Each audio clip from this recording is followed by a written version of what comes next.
Novembro 27, lendo a história de Deus. 1 Coríntios capítulos 12 a 14. 1 Coríntios capítulo 12. Os dons espirituais. Quanto aos dons espirituais, irmãos, não quero que vocês sejam ignorantes. Vocês sabem que, quando pagãos eram atraídos, levados para os ídolos mudos, por isso, eu afirmo que ninguém que fala pelo Espírito de Deus diz: Jesus seja amaldiçoado. E ninguém pode dizer: Jesus é Senhor, a não ser pelo Espírito Santo. Há diferentes tipos de dons, mas um mesmo Espírito. Há diferentes tipos de serviço, mas o Senhor é o mesmo. Há diferentes tipos de atuação, mas é o mesmo Deus que efetua tudo em todos. A cada um, porém, é dada a manifestação do Espírito, visando ao bem comum. A um, pelo Espírito, é dada a palavra de sabedoria. A outro, pelo mesmo Espírito, a palavra de conhecimento. A outro, fé, pelo mesmo Espírito. A outro, dons de curar, pelo mesmo Espírito. A outro, poderes para realizar milagres. A outro, profecia. A outro, discernimento de espíritos. A outro, variedade de línguas. A outro ainda, interpretação de línguas. Todas essas coisas, porém, são realizadas pelo mesmo e único Espírito, e ele as distribui a cada um como quer. Unidade e diversidade no corpo. Ora, como o corpo é somente um, mas tem muitos membros, todos os membros do corpo, embora sejam muitos, só um só corpo. Assim também é Cristo, pois também todos nós fomos batizados em um único Espírito para constituir um só corpo, quer judeus, quer gregos, quer escravos, quer livres, a todos nós foi dado beber de um só Espírito. Portanto, o corpo não é feito de um só membro, mas de muitos. Se o pé disser: porque não sou mão, não pertenço ao corpo, nem por isso deixa de fazer parte do corpo. Se o ouvido disser: porque não sou olho, não pertence ao corpo, nem por isso deixa de fazer parte do corpo. Se o corpo todo fosse olho, onde estaria a audição? Se o corpo todo fosse ouvido, onde estaria o olfato? De fato, Deus dispôs cada um dos membros no corpo segundo a vontade dele. Se todos fossem um só membro, onde estaria o corpo? Assim, há muitos membros, mas um só corpo. O olho não pode dizer à mão: não preciso de você. Nem a cabeça pode dizer aos pés: não preciso de vocês. Ao contrário, os membros do corpo que parecem mais fracos são indispensáveis, e os membros que consideramos menos honrosos tratamos como especial honra. Igualmente, os membros que em nós são indecorosos são tratados com decoro especial. Já os que em nós são decorosos não precisam ser tratados de maneira especial. Deus, no entanto, estruturou o corpo dando maior honra aos membros que dela tinham falta, a fim de que não haja divisão no corpo, mas sim que todos os membros cuidem igualmente uns dos outros. Se um membro sofre, todos os outros sofrem com ele. Se um membro é honrado, todos os outros se alegram com ele. Ora, vocês são o corpo de Cristo e cada um de vocês é membro desse corpo. Assim, na igreja, Deus estabeleceu primeiro os apóstolos, segundo os profetas, terceiro os mestres, depois os que realizam milagres, os que têm dons de curar, os que têm dom de prestar ajuda, os que têm dons de administração e os que falam diversas línguas. São todos apóstolos? São todos profetas? São todos mestres? Têm todos dom de realizar milagres? Têm todos dons de curar? Falam todos em línguas? Todos interpretam? Entretanto, busquem com dedicação os melhores dons. A excelência do amor.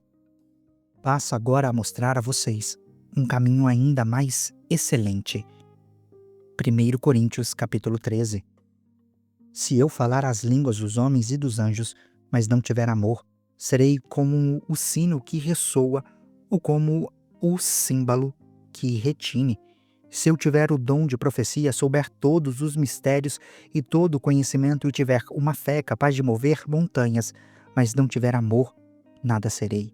Se eu der aos pobres tudo o que possuo e entregar o meu corpo para que eu tenha do que me gloriar, mas não tiver amor, nada disso me valerá. O amor é paciente, o amor é bondoso, não inveja, não se vangloria, não se orgulha, não maltrata, não procura os próprios interesses, não se ira, não guarda rancor. O amor não se alegra com a injustiça, mas se alegra com a verdade. Tudo sofre, tudo crê, tudo espera, tudo suporta.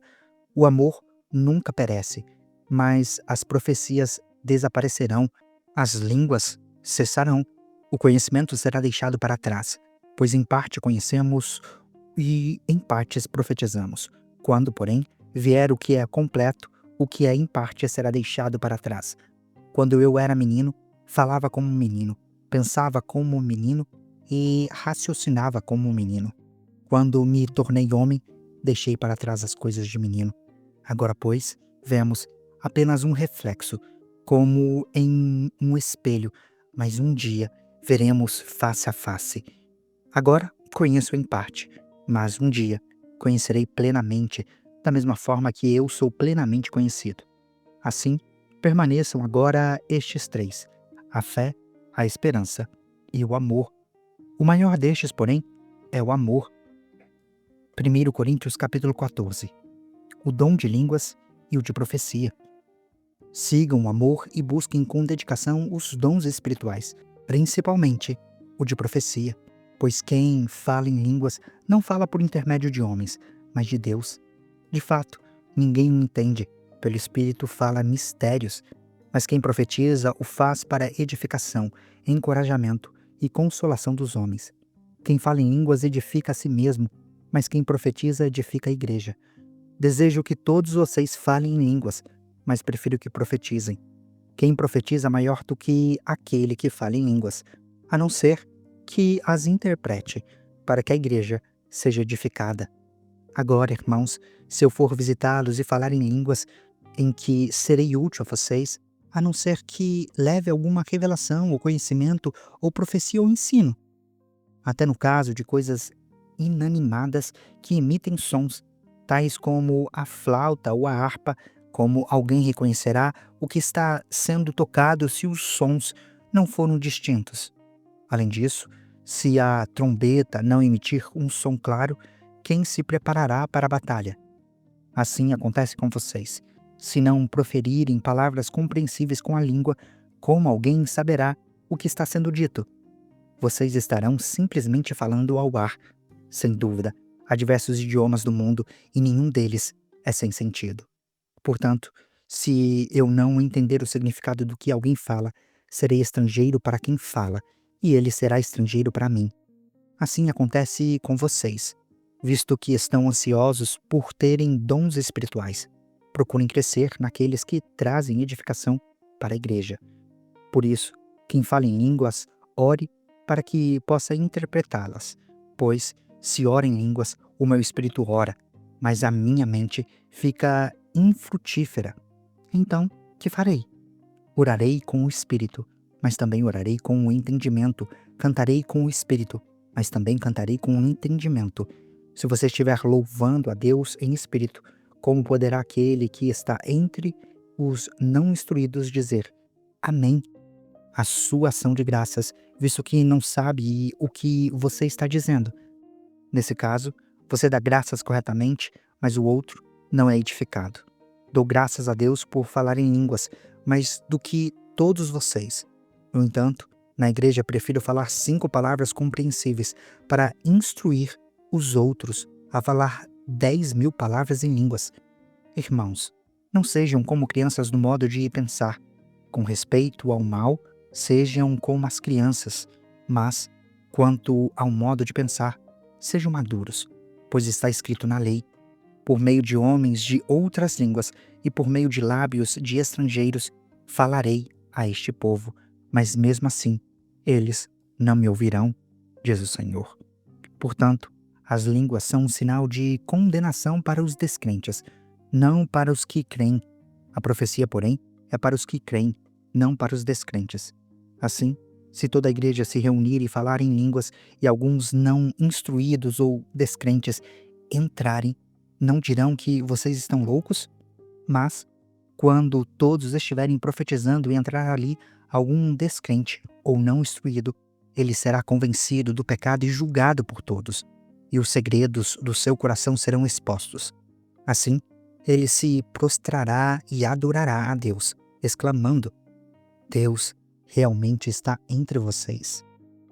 Ordem no culto. Portanto, que diremos, irmãos? Quando vocês se reúnem, um tem salmo, um tem ensino, um tem revelação, um fala em línguas e um tem a interpretação. Tudo seja feito para a edificação da igreja. Se, porém, alguém falar em línguas, devem falar 2, no máximo 3, um de cada vez, e alguém deve interpretar.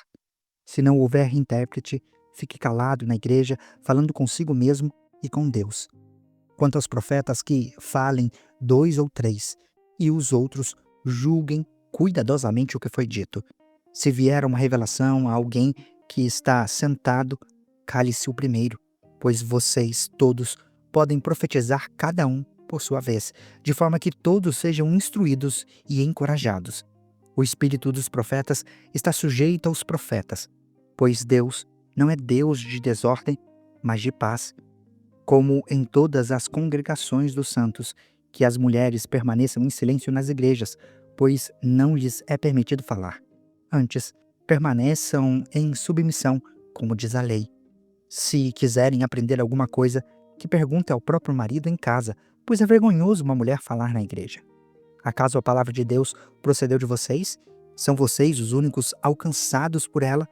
Se alguém pensa que é profeta ou espiritual, reconheça que é mandamento do Senhor o que estou escrevendo a vocês. Mas, se alguém ignorar isso, ele mesmo será ignorado. Portanto, meus irmãos, busquem com dedicação o profetizar e não proíbam que se fale em línguas. Tudo, porém, deve ser feito com decência e ordem. Você acabou de acompanhar a Bíblia 365, lendo a história de Deus. Se você quer acompanhar com outra versão bíblica, registrar a sua leitura, dar sugestões, participar de nosso grupo no WhatsApp ou até mesmo fazer pedidos de oração, acesse sempre www.abiblia365.com.br e lembre-se sempre, em leituras diárias, confortaremos e fortaleceremos a nossa fé.